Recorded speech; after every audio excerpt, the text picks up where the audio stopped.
सरकारला शेतकऱ्याचं म्हणणं असं आहे की आम्हाला मदत भेटली पाहिजे। मदत कधी आम्हाला नाही भेटली तर आम्हाला आत्महत्येशिवाय काही पर्याय नाही।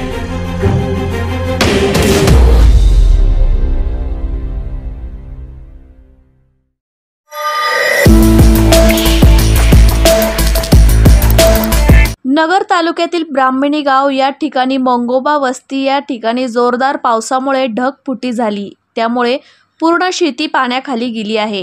यामध्ये सर्व शेतीचे नुकसान झाले आहे। त्यामध्ये कापूस, मका, चवळी, चारा पिके हे सर्व काही पाण्याखाली गेले आहे।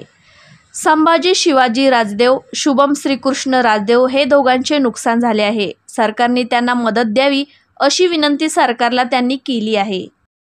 माय टीव्ही मराठी 24 तास मध्ये आपलं स्वागत आहे। पावसामुळे इथं पूर्ण कपास त्याच्यानंतर मका हे पूर्ण काही उद्ध्वस्त झालेलं आहे। राजदेव हे शेतकरी आहेत, या शेतकरीशी आपण बोलूया नेमकं तुमचं किती नुकसान झालं आणि काय झालं। नमस्कार साहेब, माय टीव्ही मराठी 24 तास मध्ये आपलं स्वागत आहे। आमची कपाशी 1.5 एकर मका आहे, पाण्याखाली गेलेली टोटल।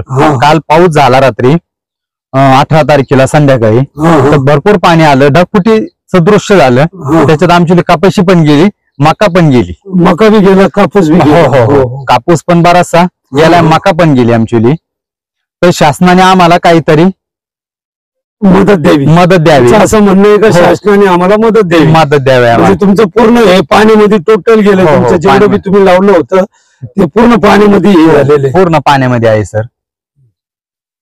तर आपण पाहू शकता त्यांनी आता सांगितलेलं आहे का शासनाला विनंती आहे का आम्हाला मदत भेटावी, का शेतीमध्ये पूर्ण पाणी झालेलं आहे, पूर्ण गुडघ्या एवढं पाणी आहे।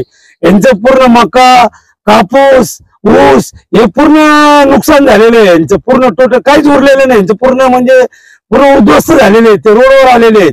तर सरकारला एवढी त्यांची विनंती आहे का सरकारने मदत करावी। माय टीव्ही मराठी 24 तास मध्ये आपलं स्वागत आहे। पुन्हा आपल्यासोबत काही शेतकरी त्यांचेच बंधू आहे, त्यांचं बी फार नुकसान झालेलं आहे, त्यांच्याशी आपण बोलूया। आपलं काय काय नुकसान झालं सर? आमचा पूर्ण कापूस आज पाण्याखाली गेलेला आहे। आम्ही पूर्णपणे आज कर्ज काढून शेती डेव्हलप केलेली आहे आणि त्या कर्जातून आम्हाला परतफेड करण्यासाठी सरकारला, बँकांना कर्ज भरण्यासाठी आमच्याकडे आज काही उरलेलं नाहीये। त्याच्यामुळे सरकारने आम्हाला होता होईल तेवढी जास्तीत जास्त आणि लवकरात लवकर मदत करावी ही आमची सरकारला विनंती आहे। आणि मदत नाही केल्यास आम्हाला आत्महत्येशिवाय पर्याय उरलेला नाहीये। आज शेतकऱ्यांची परिस्थिती इतकी बिकट झालेली आहे, सरकारने लवकरात लवकर याची दखल घ्यावी। काय काय लावलं होतं तुम्ही त्याचे, म्हणजे काय काय किती कसं केलं होतं तुम्ही? आम्ही कापूस लावलेला आहे 3 एकर, ऊस आहे 2 एकर, असा मिळून आमचा 7 एकराचा पूर्ण प्लॉट आहे। त्यामध्ये काही चारा पिके पण आहेत, त्यामध्ये काही भाजीपाला पिके आहेत, पण पूर्ण आज पाण्याखाली गेलेलो आहोत आम्ही। तर सरकारला शेतकऱ्याचं म्हणणं असं आहे की आम्हाला मदत भेटली पाहिजे।